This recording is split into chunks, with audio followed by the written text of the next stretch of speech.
What's up guys, it's me Jeremy.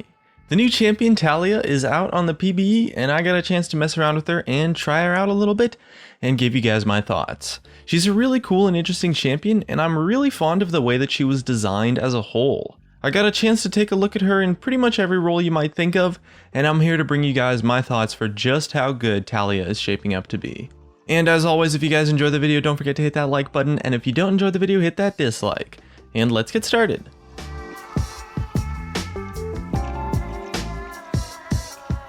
So Taliyah is a champion that is very much designed to be a control mage, and as a result, functions somewhat similarly in playstyle to that of champions like Victor and Anivia. Control mages involve using zones to aggressively influence the positioning of your opponents, while also outputting damage with a decent amount of utility. And control mages are really awesome in my opinion because they're probably one of the most well-designed playstyles a champion can have in League of Legends. She doesn't have any super frustrating mechanics to play against, and her kit is really healthy and fair to play against too, while at the same time control mages are very complex strategically in terms of positioning and using your abilities. Although control mages might not always be the most complex champions in terms of mechanics, in terms of the strategy to use your abilities and make plays, they are some of the most in-depth when it comes to that category. Because often the control mages involve a lot of really slow but also super powerful skill shots that are typically easy to dodge and as a result require you to, instead of just throwing them out at will and hoping they land, they require you to set up, predict, and manipulate your opponents to force them into positions where your skill shots land, which is a really awesome playstyle to design a champion for.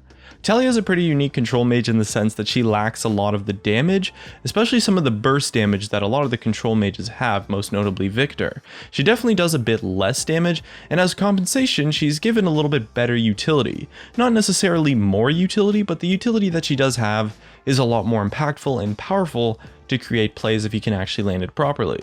Let's take a look at her abilities. Her passive gives her bonus movement speed when moving next to walls, and this is kind of a boring ability, but it's cool to like surf around on a rock, and the passive gives you a bit of breathing room before it actually deactivates, allowing you to use it to get back to lane a lot faster, as well as to roam around to other lanes. So it might not be that exciting or interesting, but it's reasonably useful, and helps give her a bit more presence around the map without any downsides. You just have to remember to make sure that you're actually walking next to a wall, rather than down the middle of a lane or something when walking around on the map. Her Q is probably the bread and butter of her kit. It's going to be what you want to max outside of just putting points into your ultimate whenever possible. And this ability has a lot of dynamics to it that gives you a bunch of different options. It fires out 5 projectiles with a relatively high range that do a pretty solid amount of damage. The first hit on a target does some pretty nice poke, and additional projectiles hit on the same target do 50% reduced damage. In addition, it also places a zone on the ground that lasts for 3 minutes and gives her bonus movement speed when she's moving through it. If you cast the Q inside one of those zones, instead of firing 5 projectiles, you fire only 1, but you're refunded half of the mana cost. So you can set up the zones and then use the angles to CS and save a bit of mana, but it's also kind of weird to play around since it definitely does lower the damage output of the ability quite a lot, but it's necessary since she does run out of mana somewhat quickly. However, if you're using the Q for the 5 projectiles and you manage to land 3 or more on a target, it's really going to be doing an insane amount of damage for a basic ability. You proc your Thunderlords and you can really chunk people out, although landing that many projectiles on the target is easier said than done, but this aspect makes Rylai's a pretty core item on her, since by giving her Q a slow, it makes landing 4 or 5 of the projectiles on a champion quite easy actually, as long as you hit the first one. As well, the hitbox width is pretty generous, definitely larger than the animation, and it hits in a small AoE radius, so it kind of works for wave clear and potentially harassing through creeps, and is a really cool ability to play with that is her main source of power. Her W is probably my favorite ability on her kit. This is her main source of utility that I mentioned earlier, when it comes to the fact that she doesn't really have more or less utility in her kit than other mages, but the utility she does have is maybe a little bit more impactful, since her W is almost like a mini ranged Alistar headbutt that can go in any direction. Although it is a little bit difficult to land, being able to bump an opponent into your team at a pretty significant range actually is really awesome, and it's quite powerful. And it's a great ability to set up combos, create picks, maybe disengage, and manipulate your opponents. It has a lot of versatility, but also a pretty big delay on it, so it's quite difficult to land. And that's actually pretty interesting because it makes the ability really fair. It's difficult to land, but a big part of her strategy revolves around it. Since getting hit with the W counts as a dash, it also procs the second half of the damage on her E and allows you to combo to land a lot of damage on a target. Typically when you land a W on someone, you should, at least in theory, be able to land pretty much your entire ability combo on them. So a really big part of her playstyle involves manipulating your opponent's movements in order to force them into a position to put them in a spot where dodging the W is nearly impossible, which results in a pretty sweet strategic playstyle. Her E is what I think might be the most interesting ability on her kit. Now this ability does like an okay amount of damage, and it has a 4-second delay on its reactivation for the second round of damage. 4 seconds is obviously a massive delay, and I talked about this mechanic of giving an ability a delay a couple days ago, and we can really see this mechanic in this ability on Taliyah as well. And in addition, if someone uses a dash within the zone of her E, it procs the second part of the damage instantly, but it doesn't stop the dash. However, landing her W also counts as a dash, so those two abilities kind of combo together. Now the main reason why I think this ability is interesting is because of how short the range actually is. Whereas every single other ability on our kit is actually quite long range, this ability is ridiculously short range, which is actually pretty cool since it gives her incentive to put her in a position where she is maybe a little bit closer to the fight and a little bit more at risk.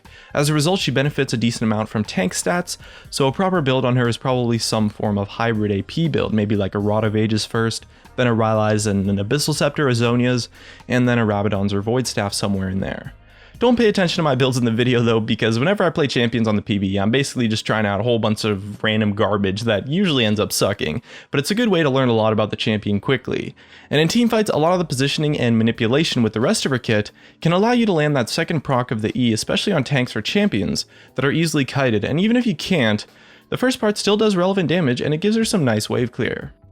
And her ultimate is definitely the coolest ability on her kit. This ability took a while for me to get used to, and I'll be honest, I kinda messed it up a lot since it's a little bit slower than I'd expected it to be, but it essentially creates this huge wall of impassable terrain at a massive range. So much so to where you can just wall off an entire area. You can wall off escape routes of an opponent in lane completely, which makes it an awesome tool for ganking. And you can wall off people to maybe be stuck inside of the Baron Pit. Think of it as like a massive semi-global Anivia wall. But what's great is that you can use it as like a pseudo teleport kind of ability to travel somewhere really fast, and you can also deactivate the wall at any time in case you mess it up, or if the positioning of the players change to where the wall is more of a burden. The wall lasts for 6 seconds, and when you're riding on it, you can also jump off at any time. So as a result, it's quite versatile, but the range on it and the plays you can make with it are actually pretty hilarious, and it's really awesome. From using it to travel to a fight faster, to completely cutting off an escape route for ganks, to maybe zoning out an opponent from a fight completely and then splitting them off into separate groups, this ultimate is a really awesome ability that also has a pretty high skill cap too, and it gives her a lot of hilarious but also pretty good playmaking potential. It doesn't do any damage though, and the fact that it doesn't is a big part of why I say that Taliyah in general is maybe a little bit lower in damage than other control mages, but her damage overall is still quite alright. She just maybe lacks the one-shot burst combo of a control mage like Victor or Anivia might potentially have on some targets that get caught out. But yeah, I mean, her ultimate is awesome. It's just that her all-in playstyle isn't really enough to kill someone from full HP, and that results in a fairly strategic playstyle instead.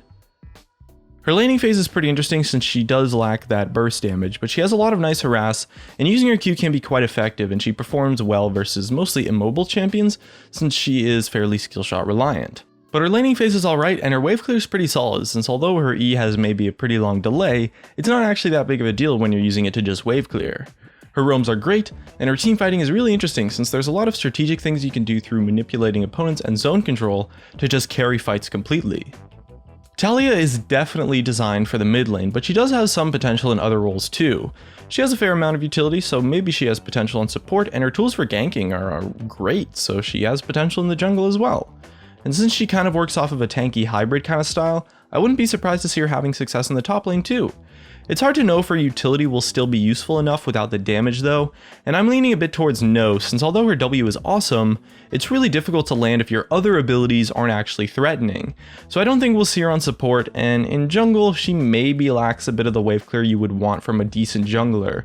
And the control mage style in general is one that's just much better suited for the mid lane, and with her ultimate and the passive roaming on her that's so powerful, her meta role is almost certainly going to be mid lane, and I'm not entirely confident that she'll be successful in other roles, although she definitely does have some potential.